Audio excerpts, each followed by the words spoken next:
बचेगा। और अगर वर्तमान चला गया तो आगे आने वाली पीढ़ी का भविष्य नहीं बचेगा।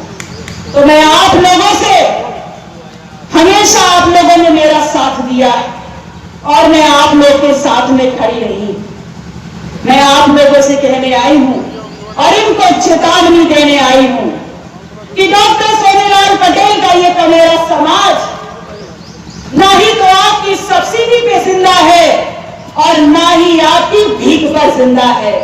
हम पुरुषार्थी लोग हैं, धरती का सीना चीर करके फसल निकालते हैं और देश के हर आदमी का, सर समाज का पेट भरने का काम करते हैं।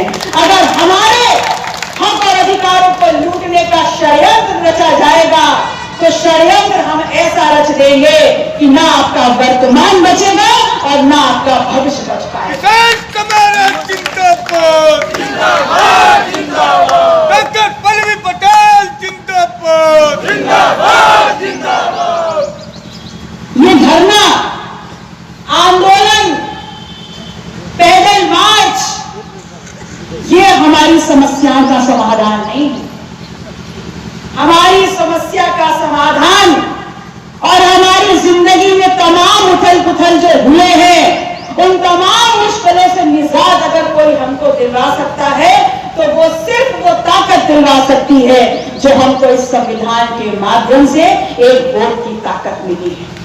और इसीलिए मैंने कहा कि इस वोट को आप कहां देंगे, कहां नहीं देंगे, ये आपका व्यक्तिगत विषय है। लेकिन ये संकल्प मैं दोबारा दोहरा रही हूं कि किसको ये वोट नहीं देंगे, यहां जाने से पहले इस बात का मनन, चिंतन और संकल्प जरूर कर लीजिएगा। जिस प्रकार से यह आताताई सरकार तमाम नियमों का उल्लंघन करके, खुलेआम प्रशासन का दुरुपयोग करके हमारे हक और अधिकारों को छीनने का काम कर रहे हैं, अवैधानिक तरीके से तमाम चीजें, तमाम षड्यंत्र आपकी जमीन को हड़पने के लिए किए जा रहे हैं। मैं आपसे वादा करती हूं, डंडे झंडे के साथ, वकीलों की फौज के साथ, जिस भी तरीके से मुझे अपने किसान भाइयों की इस लड़ाई में आपके सहयोग और समर्थन में आप मुझे याद करेंगे, आपकी ये बहन पूरे संगठन के साथ, पूरी ताकत के साथ आपको बीच में खड़ी मिलेगी। मैं आप लोग का पुनः इस आंदोलन को और तेज धार देने का आह्वान करते हुए अपने असंख्य करोड़ों राम और अपने बेटे के भविष्य वर्तमान को सुरक्षित करने का संकल्प देते हुए आप लोगों से रजा लेती हूं। और दोबारा जब भी आप मुझे याद करेंगे, आप एक चुटकी के फलक में आप मुझे अपने बीच में पाएंगे। बहुत बहुत आभार। जय जवान, जय किसान, जय संविधान। जिन्होंने आपकी लड़ाई को हमेशा, चाहे दिल्ली की सरजमी रही हो, चाहे बनारस की सरजमी रही हो, चाहे काशी द्वार के नाम पर जमीन ली जा रही हो, चाहे वैदिक सिटी के नाम पर जमीन ली जा रही हो, चाहे वर्ल्ड सिटी के नाम पर जमीन ली जा रही हो, जो भी बनारस में जमीन अधिग्रहण करने के नाम पर किसानों की जमीन अधिग्रहण किया जा रहा है, उस हर लड़ाई को बखूबी विनय राय मुन्ना जी अपने नेतृत्व में लड़ रहे हैं। निश्चित तौर पर मैं विनय राय मुन्ना जी को धन्यवाद देना चाहूंगा कि विनय राय मुन्ना जी, आप एक दिन सफलता के उस मुकाम पर पहुंचेंगे और किसानों की जमीन बचाने के लिए आपको बनारस का अपना दल कमेरावादी परिवार हमेशा आपका ऋणी रहेगा। साथियों, मैं बताना चाहता हूं कि जो कौम अपना इतिहास नहीं जानती और कौम कभी अपने भविष्य का निर्माण नहीं कर सकती। इतिहास गवाह है कि जो कौम अपना इतिहास नहीं जानती और कौम अपने भविष्य का कभी निर्माण नहीं कर सकती। और हर चमकने वाली चीज सोना नहीं होती, हर काली चीज कोयला नहीं होती। धोखा वही खाता है मेरे दोस्तों जिन्हें दोस्त और दुश्मन की पहचान नहीं होती। तो आजादी से लेकर आज तक, आजादी के पहले भी आप लोगों के साथ धोखा हुआ, आजादी के 75-76 साल बाद आज भी आपके साथ धोखा होता आ रहा है, होता चला आ रहा है। लेकिन कब आप लोग सुधरेंगे, कब आप लोग समझेंगे, कब आप लोग जानेंगे कि आखिर कौन मेरा दुश्मन है और कौन मेरा दोस्त है, कौन मेरा क्या है।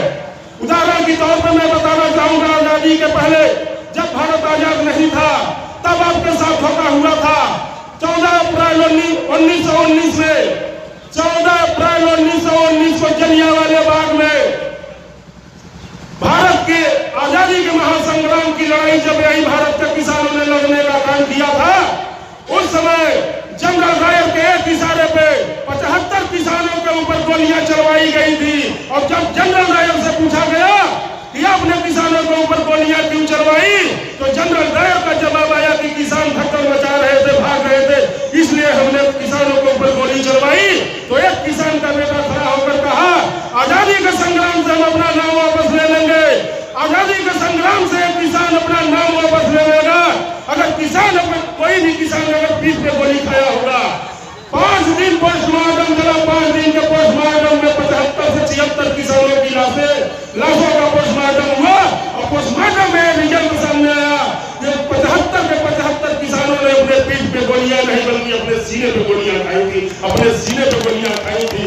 वही उदाहरण मैं देना चाहता हूं साथियों आप लोगों को कि आजाद भारत में 1 साल पहले दिल्ली बॉर्डर पे 700 किसानों के साथ जो भारत सरकार में बैठी होंगी और पहली सरकार है, 700 किसानों ने अपने ईमान का सौदा नहीं किया। यदि आप अपने ईमान का सौदा नहीं करेंगे तो निश्चित तौर पर मैं दावे के साथ कहता हूं कि आपकी जमीन आपकी रहेगी, आपकी रहेगी, आपकी रहेगी। किसी के माई के लाल में औकात नहीं है कि आपकी जमीन की तरफ नजर उठाकर भी ताक ले। केवल हमारे इस आंदोलन के नेतृत्व कर रहे मीनालाल मुन्ना जी के इशारे पे, बनारस वाले मिश्रा जी के इशारे पे, राधेश्याम पटेल के इशारे पे, हमारे तमाम अपना बहन पल्लवी डॉक्टर पटेल के इशारे पे केवल आप लोग चलिए। मैं दावे के साथ कह रहा हूं कि आपकी जमीन की तरफ, आपकी जमीन लेना तो दूर, आपकी जमीन की तरफ कोई नजर उठा के नहीं ताकेगा, नहीं ताकेगा, नहीं ताकेगा। लेकिन आप लोगों को अपने ईमान का सौदा नहीं करना होगा। ईमान का सौदे का मतलब मैं आप लोगों को बताना चाहूंगा कि आने वाले 2024 का चुनाव आप लोगों को सर पे महीने 2 महीने के अंदर आप लोगों को वोट देना जाना होगा। लेकिन जब वोट देने की बारी आती है तो आप लोग अपने ईमान का सौदा कर लेते हैं और इस प्रदेश में बैठी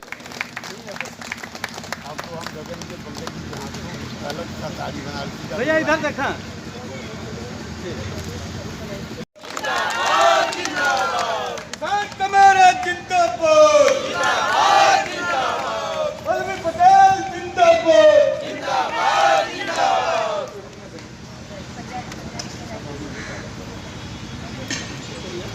किसान कल्याण जिंदाबाद, जिंदाबाद, जिंदाबाद। डॉक्टर पल्लवी पटेल जिंदाबाद, जिंदाबाद, जिंदाबाद। बहुत बहुत धन्यवाद।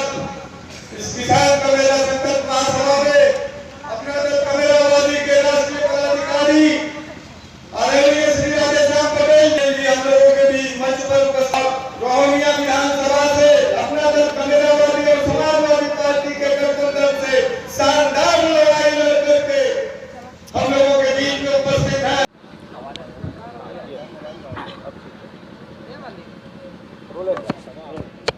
जी आज किसानों की आवाज़ बुलंद करने के लिए आप पहुंची हैं, क्या कहना चाहेंगी, किस तरह से इनका उत्पीड़न हो रहा है, क्या कुछ बातें हुई आपको?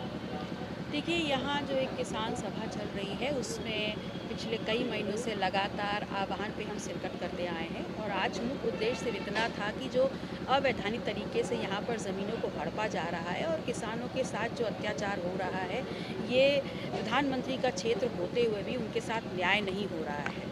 तो हम सिर्फ इस बात का आह्वान करने आए हैं कि जहां राम को लाने का वादा और इस बात का श्रेय आप ले रहे हैं, तो इस देश के हर कोने में असंख्य जीवित राम हैं जो बेरोज़गार होकर के घूम रहे हैं।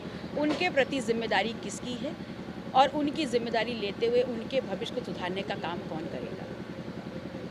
आज एमएलसी के लिए नामांकन भी हुआ है, जिसको समाजवादी पार्टी ने भी किया है नामांकन और बीजेपी ने भी, लेकिन बीजेपी के डिप्टी सीएम है केशव प्रसाद मौर्य, वह कह रहे हैं कि हम चाहे तो 10 से ज़्यादा भी कर सकते हैं क्योंकि संगठन जो है विपक्ष का वो मजबूत नहीं है। तो क्या लगता है कि अभी भी विपक्ष में अभी भी गुटबाजी चल रही है? देखिए, भारतीय जनता पार्टी जिस प्रकार से बयानबाजी कर रही है, मुझे तो ऐसा लगता है कहीं 80 में से 82 सीटें ना वो जीत लें। तो चुनाव अगर है तो उसमें विपक्ष की अपनी भूमिका होती है और जब वक्त आएगा तो विपक्ष भी अपनी भूमिका पूरी दमदारी से निभाएगा। मैम, आपकी जो कमेरावादी पार्टी है उसकी क्या भूमिका रहेगी, कितने सीटों पर चुनाव लड़ेगी? देखिए, हम इंडिया अलायंस के गठबंधन में हैं। सीटों पर चर्चा हम गठबंधन में किस प्रकार की हमारी जिम्मेदारी होगी, ये पहले भी अखिलेश जी ने ही इसका निर्णय लिया है और आगे भी वही निर्णय लेंगे। आज कांग्रेस की समन्वय बैठक भी है अखिलेश यादव के बारे में, तो क्या कहेंगी, मैं आपको नहीं बुलाया गया या चीज़ों पर बातचीत हुई, 17 सीटों पर आज बातचीत हुई? देखिए, उनकी समन्वय बैठक है, वो निश्चित तौर पर अपने किसी मुद्दों को लेकर के चर्चा कर रहे होंगे। जब हमको निमंत्रण आएगा तो इंडिया अलायंस का हिस्सा होने के नाते हम भी सहर्ष उसमें जाएंगे। आपकी पार्टी कितने सीटों की दावा कर रही है गठबंधन में? गठबंधन में रह करके अपनी भूमिका को ज़ोरदार तरीके से निभाना ये हमारी अहम जिम्मेदारी है और हमारा संकल्प भी है। हालांकि कितनी सीटें होंगी कितनी नहीं होंगी ये मेरे अधिकार क्षेत्र के बाहर का प्रश्न है। इस पर निर्णय पार्टी का नेतृत्व और पार्टी लेगी। ठीक।